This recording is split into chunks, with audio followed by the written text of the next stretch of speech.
தொடர்ந்து நம்ம போர் நிலவரங்களை பார்த்துட்டு இருக்கோம். இப்போ வந்திருக்கக்கூடிய சில முக்கியமான தகவலை ஒரு தொகுப்பா பார்க்கலாம். அதுக்கு முன்னாடி ஒரு முக்கியமான விஷயம், உங்களுக்கு பிஎஃப் அமௌண்ட் எடுக்கிறதுல சிரமம் இருந்தால் இவங்கள தொடர்பு கொள்ளுங்க. இவங்க உங்களுக்கு அதில் ஹெல்ப் பண்ணுவாங்க.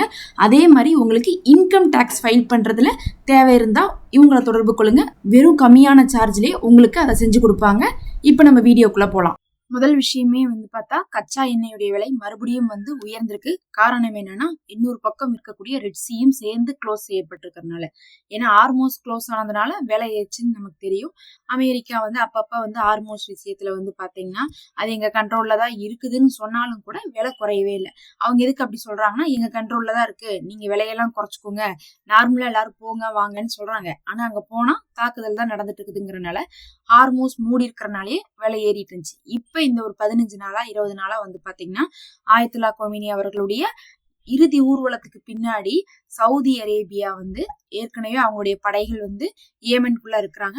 அவங்க அங்க உள்ளக்குள்ள ஈரானுடைய விமானத்தை சனாவுல தரையிறக்க விடாம பண்ணதுனால அங்க இருக்கக்கூடிய ஹவுதிஸ் கோபம் அடைஞ்சு தாக்குதல் ஆரம்பிச்சிருக்காங்க. இப்போ 2-3 வாரமா இந்த 2-3 வாரமா நடந்த தாக்குதலின் விளைவாக கொஞ்சம் கொஞ்சமா போய் இப்ப ரெட் சீ முழுசா மூடிட்டாங்களா. அதனால பாத்தீங்கன்னா விலைவாசி இன்னும் ஏறிக்கொண்டுதான் போகுது. 2 பக்கம் க்ளோஸ் ஆனா நாடே பாத்தீங்கன்னா கஷ்டம்தான் படும்னு சொல்ல முடியும்.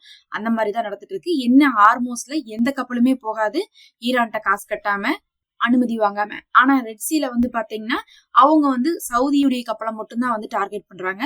முந்தா நேத்து கூட நம்ம சொல்லியிருந்தோம், இந்தியாவுக்கு வர வேண்டிய கப்பலை அடிச்சாங்கன்ட்டு. அது இந்தியாவுக்கே வந்தாலும் கூட அது சவுதியில இருந்து தான் வந்துச்சுங்கிறனால அவங்க அடிச்சிருக்காங்க. அது சவுதிக்கு பிசினஸா போதேன்ட்டு இந்தியா இதை கடும் கண்டனம் தெரிவிச்சிருக்காங்க ஹவுதிஸ்க்கு. இப்ப இருந்தாலும் பாத்தீங்கன்னா எந்த நாட்டுக்கு போனாலும் அது சவுதியில இருந்து வருது போகுது அப்படின்னு கண்டுபிடிச்சிட்டாங்கன்னாவே அவங்க தாக்கிடுறாங்க. இதுவரையும் 8 கப்பல்கள் இந்த 2 வாரத்துக்குள்ள அடிக்கப்பட்டிருக்கு, சவுதியுடைய கப்பல்கள். அதுல பாத்தீங்கன்னா ஒரு இந்தியாவுடைய கப்பலும் உள்ளடங்கும். அதே மாதிரி 29 கப்பலை திருப்பி அனுப்பியிருக்காங்க. அவங்க அடிக்கணும் அப்படின்னு சொல்லிட்டு அடிக்கல, ஃபர்ஸ்ட் திருப்பி தான் அனுப்புறாங்க. ஆனா இவங்க திருட்டுத்தனமா வரும்போது என்ன பண்ணிடுறாங்க, அடிச்சிடறாங்க. ஆனாலும் அவங்கள பொறுத்த அளவுக்கு சவுதியை விடக்கூடாதுங்கிற ஒரு முடிவுல தான் ஹவுதிஸ் இருக்காங்க. அதனாலதான் இந்த தாக்குதல்லாம் நடக்குது. சவுதி இதை பத்தி வாயை திறந்தாங்கன்னு கேட்டீங்கன்னா இன்னைக்கு ரொம்ப பாத்தீங்கன்னா அமைதி ஆயிட்டாங்க. ஏன்னா ஃபர்ஸ்ட் கொஞ்சம் சத்தமெல்லாம் ஜாஸ்தியா இருந்துச்சு. தரைப்படை அனுப்புவோம், நாங்க ஸ்ட்ராங்கா இருக்கோம், அமெரிக்கா எங்களுக்கு சப்போர்ட்டா இருக்காங்கன்னாங்க. கடைசியில பார்த்தா ஒரு தாக்குதலை செஞ்சுட்டு அவன் போயிட்டான்.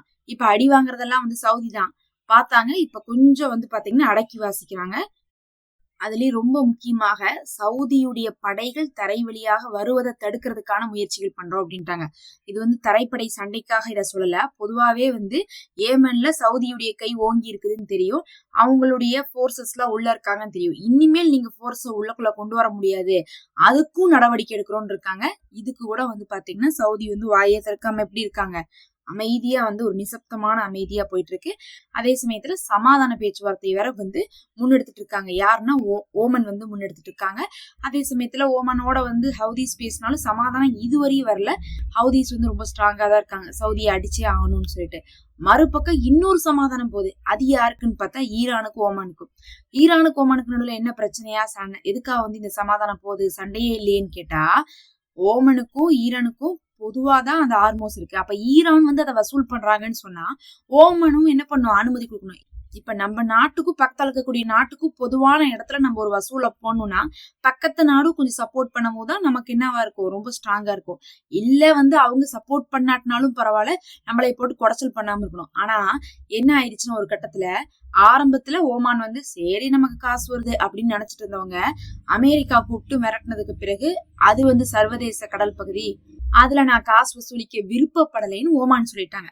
அப்போ ஓமானுக்கு காசு வசூலிக்க விருப்பப்படலைன்னு என்ன அர்த்தம், இவங்க அமெரிக்காவுக்கு பயந்து அவங்க விலகுறாங்கன்னு அர்த்தம். அப்ப விலகும் போது என்ன ஆகுதுன்னா ஈரான் மட்டும் வசூல் பண்ற மாதிரி போயிருது.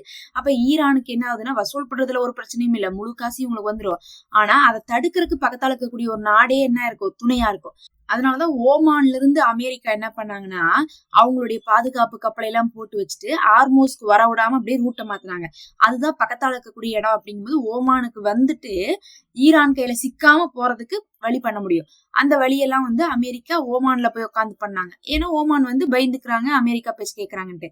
அப்போ ஓமான் வந்து காசை வசூல் பண்ணலன்னு போடான்னு விட்டா ஈரானுக்கு வந்து நஷ்டம் தான்.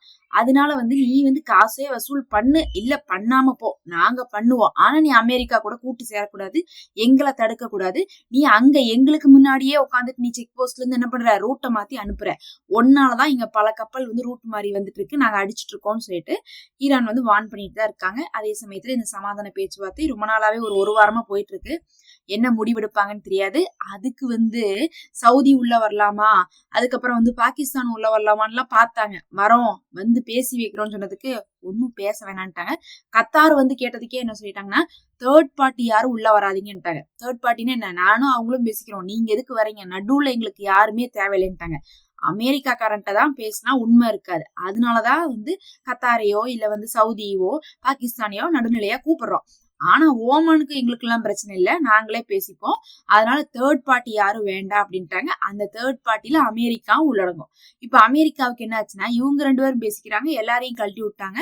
அப்ப அவங்க 2 பேர் எடுக்கிற முடிவுதான் அந்த ஹார்மோஸ்ல ஃபைனல் அப்படிங்கிற மாதிரி இருக்கு. அததான் ஈரான் சொல்றாங்க, ஹார்மோஸை பொறுத்தளவுக்கு நாங்க 2 பேர் மட்டும் தான் எடுப்போம், இல்ல அவங்களுக்கு அதுல விருப்பம் இல்லாட்டினா அவங்கள வந்து என்ன சொல்றோம், நீங்க கலந்துக்கோங்க, ஆனா வந்து எங்களுக்கு இடச்சல் கொடுக்காதீங்க, நாங்க பாத்துக்கிறோங்கிறோம். இதுல அமெரிக்கா முடிவெடுக்கிறதுக்கெல்லாம் ஒண்ணுமே இல்லைன்னு இருக்காங்க.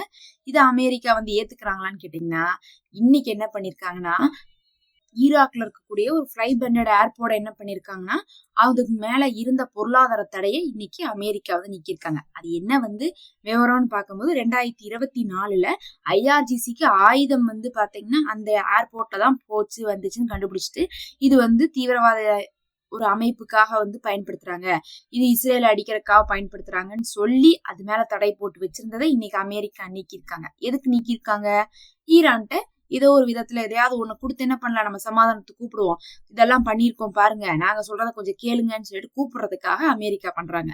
அப்ப அமெரிக்காவை பொறுத்தளவுக்கு ஓமானும் ஈரானும் பேசி வந்து ஒரு முடிவுக்கு வர்றது விருப்பம் இல்ல. ஹார்மோஸ் விஷயத்துல கொஞ்சம் எங்களே கன்சிடர் பண்ணுங்க, நாங்க விட்டு கொடுக்கறதுக்கும் தயாரா இருக்கோம்னு சொல்லிட்டு இப்ப அமெரிக்கா தான் இறங்கி வந்திருக்காங்க.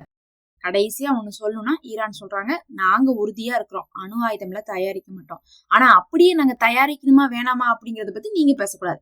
இப்போதைக்கு தயாரிக்கல, ஆனா ஃபியூச்சர்ல நாங்களே வந்து மனசு மாதிரி கூட தயாரிப்போம்.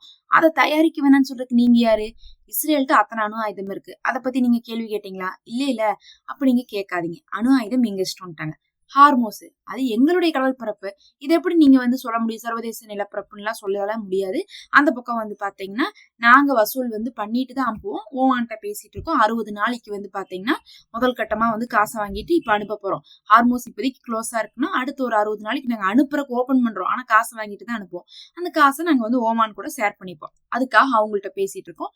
ஹார்மோஸ் எங்களுடைய கண்ட்ரோல்ல தான் இருக்குன்னு சொல்லிட்டு கடைசியாக ஈரான் இதை தான் சொல்லி வச்சிருக்காங்க.